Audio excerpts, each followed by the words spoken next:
Good day mga boss! Ang San Miguel Vermen ay marami ang pinaplanong balasahan sa kanilang lineup at inuna na nila nga itong import. Marami silang mga option na import na posibleng ibandera sa paparating na Commissioner's Cup, rather Governor's Cup, na kung saan ilang buwan na lang ay mag-uumpisa na at inaasahan pagkatapos ng PBE Annual Rookie Draft o umpisahan na ang paghahanap ng import. At ayon nga sa mga ulat, itong import ng San Miguel Vermen na kanilang nasa listahan ay dati pala itong national player ng USA at nakapaglaro ito sa NBA. Opo, kilala nyo ba ito? 6'8" na high flyer big man na kung saan ang 6'8" na ito tiyak mapapasok pa nila ito sa official limit na 6'6". Alam naman natin, madaming magic pagdating sa height. At ito nga ang player na ito ay si Kenneth Farid. Si Kenneth Farid ay 35 years old na nga po ngayon at noong 2011 na pumasok nga ito sa NBA, nakuha nga ng Denver Nuggets sa first round, 22 overall pick. Pagkatapos ng 7 taon nito sa Denver, nakapaglaro ito sa Brooklyn Nets ng 1 taon, lumipat sa Rockets at pumunta ng China ng ilang taon, tapos pumunta ng Russia at syempre nagbalik NBA G League, naglaro sa Mexico ng ilang taon at ngayon ay nasa Mexico pa rin ito, pero posible lang lumipat ito anytime sa Pilipinas kung sakaling magkasundo sa negotiation na nagaganap between the management ng San Miguel at ng kampo ni Kenneth Farid. Kung sakali man makuha nga ito ng San Miguel Vermen, ay malaking tulong nga po ito bilang backup na big man ni Junmar Fajardo. Si Kenneth Farid sa kanyang experience ay malaking tulong ito sa San Miguel, especially sa kanyang rebounding department. Ito yung pinakamahalimaw na player dahil dito nga ito kumukuha ng puntos at hindi mo na kinakailangan na bigyan ng bola.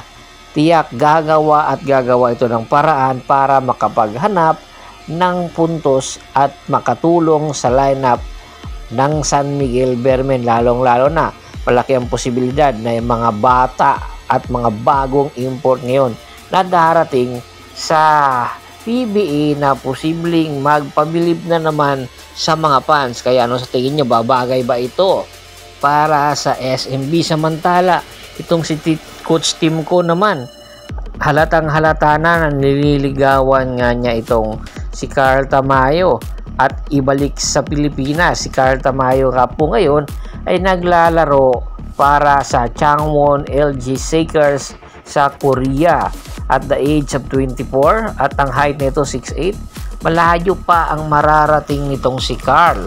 Kaya lang marami ang kumu-question ngayon kay Coach Tim Con kung favorite niya itong si Carl, bakit hindi niya binibigyan ng mataas na minuto sa Gilas. Ganun din itong si Jamie Malonzo.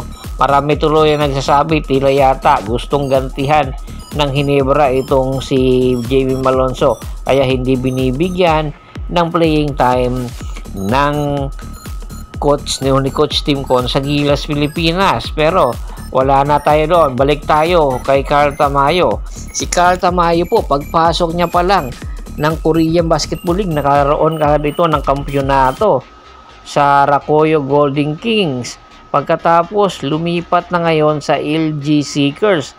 Tiyak naghahanap talaga ito ng kanyang kupunan na mas mataas magbigay, pero hindi ito magtatagal sa Korea dahil nga kukunin nga ito ni Coach Tim Con kasi nga dinidid nga po ng Barangay Ginebra ngayon ng isang wingman na big man dahil nga sa pagkawala nitong si Jamie Malonzo, at nakikita nga ni Coach Tim Con na ang kalidad ni Carl Tamayo ang makakatulong sa kanila at ito nga ang magiging 1-2 punch combination ni Troy Rosario. Alam natin si Troy Rosario, talaga naman pag nagkaroon ito ng tandem na magaling ay tiyak ipapakita talaga nito ang kanyang 100% nakakayahan kaya itong si Carl at si Troy pag pinagsabay ni Coach Tim Con, tiyak mabigat na lineup at mabigat na performance ang posible nating abangan.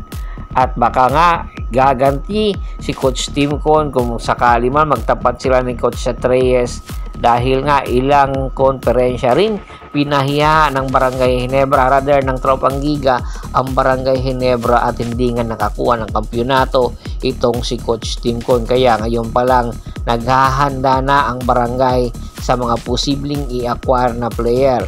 Tingin nyo makukuha ba ito ng Barangay Ginebra? Gano'n, napakataas ng offer ng Korean Basketball League sa kanya. Kakayanin ba ito ng Boss Al Francis Chua? Yan ang ating pakaabangan sa mga susunod na araw, kung makukuha ba ng Barangay Ginebra San Miguel itong si Carl Tamayo. Bago pa man natin tapusin ang ating kwentuhan, shoutout muna tayo sa ating mga solid na followers na laging sumusuporta sa atin. Kay Carl Dimesa, Cantoni Lucky Alon, at sa Lucky Alon family, Scott Ranger, at si Sir Noel Claros, Vince Amar, Ricky Lanza ng Ricky Rider TV ng Tansa Cavite, Alex Prado, Julius Roche. Marami pong salamat sa walang sawa niyong pagsuporta. Pakibisita na rin po ng Facebook fanpage ko. Hanggang sa muling kwentuhan, maraming salamat po.